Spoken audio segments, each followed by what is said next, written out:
জানতে পেরেছি, যেটি ডক্টর মোহাম্মদ ইউনূসের দপ্তর থেকে জানানো হয়েছে। আপনারা জানেন যে এই সময় বিএনপি মহাসচিব মির্জা ফখরুল আলমগীর তার সঙ্গে ছিলেন, একই সঙ্গে তার পরিবারের সদস্যরাও ছিলেন। বিশেষ করে বেগম জিয়ার ছোট ছেলে আরাফাত রহমান কোকর, মরহুম আরাফাত রহমান কোকর স্ত্রী শামিলা রহমান সিথিও কিন্তু সঙ্গে ছিলেন, তার ভাই শামীম ইস্কান্দরও সঙ্গে ছিলেন, অর্থাৎ বেগম জিয়ার ভাই সঙ্গে ছিলেন।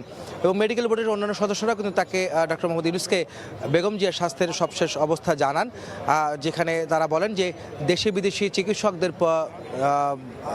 চিকিৎসকদের পর্যবেক্ষণে বেগম জিয়া আছেন এবং তার চিকিৎসা চলছে, তারা আসলে সহায়তা করছেন। আপনারা জানেন যে ইতিমধ্যে আজকে সকালে যুক্তরাজ্য থেকে রিচার্ড বিলি তিনি এসেছেন, একজন বিশেষজ্ঞ বেগম জিয়ার চিকিৎসা সহায়তার জন্য। এর আগে গত পরশুদিন চীনের একটি অ্যাডভান্স মেডিকেল টিম তারা এসেছিল, 5 সদস্যের একটি টিম, তারা বেগম জিয়ার স্বাস্থ্যের পর্যালোচনা করছেন, তারা সহায়তা করছেন। এবং আজকে